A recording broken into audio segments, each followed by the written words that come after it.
Sobrang madami na ang nangyari.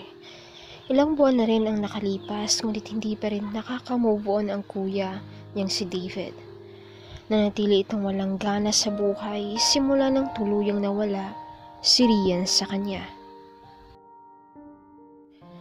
Kaya naman malaki ang ibinagsak ng katawan nito. Halos hindi nga ito makilala sa bago nitong hitsura. Kung kaya't ganoon na lamang ang dagok na kinakaharap na mag-anak lalo na si Sarah na hindi maiwasang wag sisihin ang kanyang sarili sa mga nangyari. Dahil dito, pinili niya na muna ang desisyong dumistansya kay Tansh. Mas maigi nang lumayo sa lahat ng bagay o tao na mag-uugnay kay Rian. Galit siya rito at mahirap itago ang katotohanan iyon sa kanyang kalooban. Masakit man at mahirap pero kailangan niya itong gawin alang-alang sa kanyang kapatid.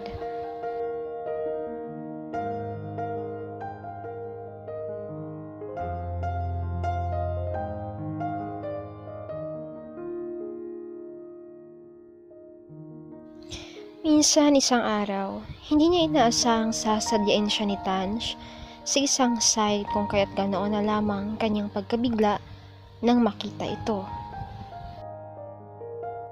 Anong ginagawa mo dito, Tansh? Hindi ka dapat nagpupunta ng basta-basta na lang dito sa site. Masyadong delikado. Mahinahon niyang pagkakasabi habang iwas ang kanyang mga tingin. Gusto lang naman kitang makausap. Nag-aalala na ako sa'yo.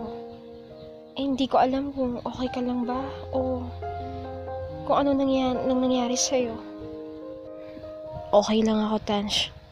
Busy na ako sa trabaho. Tugon niyang nagpatuloy sa paglalakad habang hawak ang malaking blueprint. Hindi ka okay. Alam ko. Hindi mo ko iiwasan ng ganito kung okay tayo. Sa wakas ay nasabi rin niya ang kanyang saloobin. Tansh, mabuti pa umuwi ka na. Madami pa akong gagawin.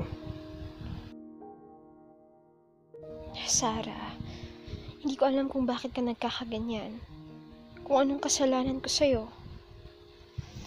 Tungkol pa rin ba to sa nangyari sa kuya mo? Walang naging umik si Sarah. Katunayan, ay mas lalo lang itong nag-iwas ng paningin. Pasensya ka na kung bakit best friend ko ang nag-cheat sa kuya mo. Kung bakit best friend ko rin ang dahilan ng pagkalumpo niya. Di ba yun naman talaga ang totoo? Naghahanap kayo ng masisisi sa lahat ng mga nangyari. At isa na ako doon, tama ba?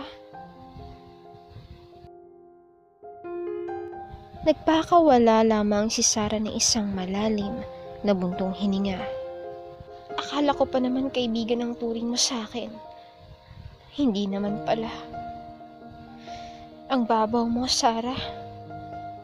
Pagkasabi niyon ay dali-dali na siyang umalis na sinundan lamang ng tingin ni Sarah.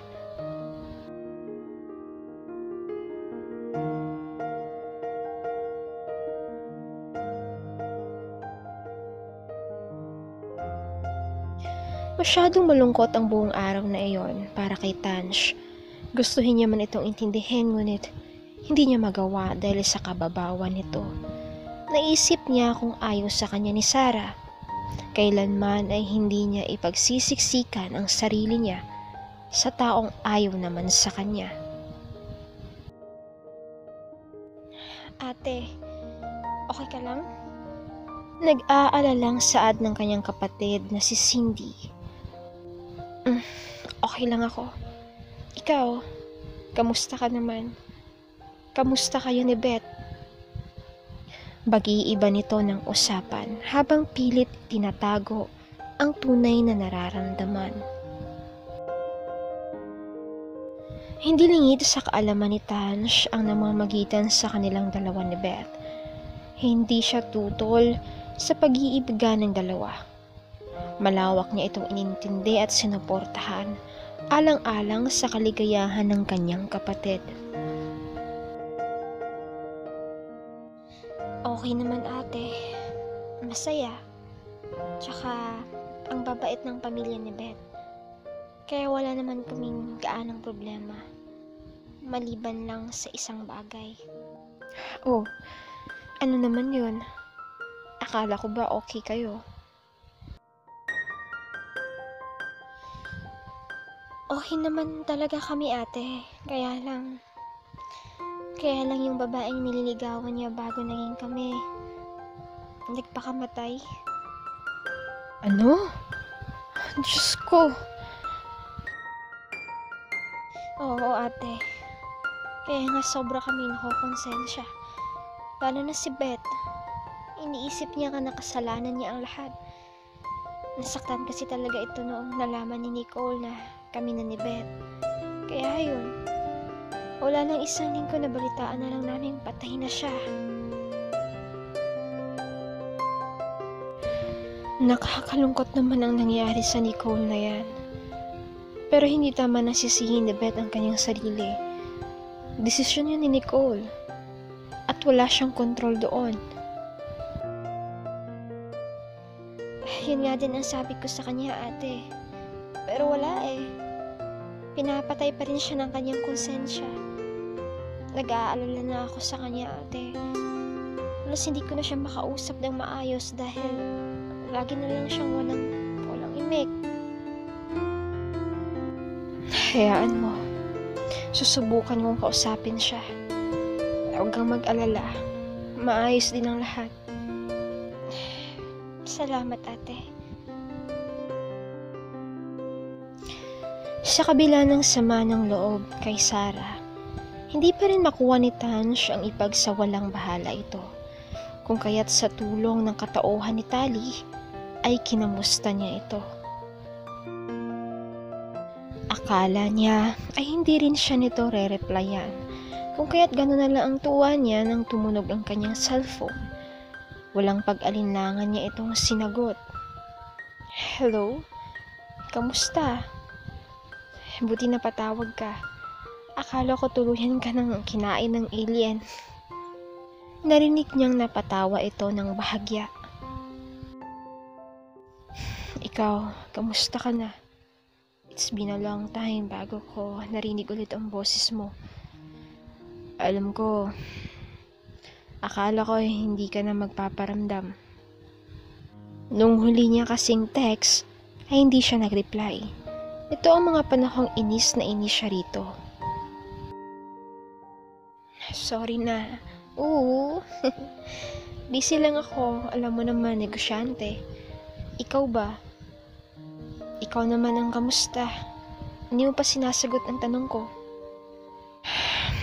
Is it okay to say I'm not okay? Agad na sumeryoso ang mukha ni Tansh mula sa kabilang linya. May problema ka ba? Mas masarap sanang makipagkwentuhan kung makikipagkita ka sa akin. Segue ni Sarah na ikinangiti naman ni Tansh kung pwede nga lang sa isip-isip niya. Kahit papano ay nakatulong ang pakikipag-usap niya kay Tali. Bagamat hindi niya ito nakikita pero magaan ang loob niya rito. Hanggang sa isang araw bigla niya na lang itong naisipang tawagan habang siya ay nasa grocery.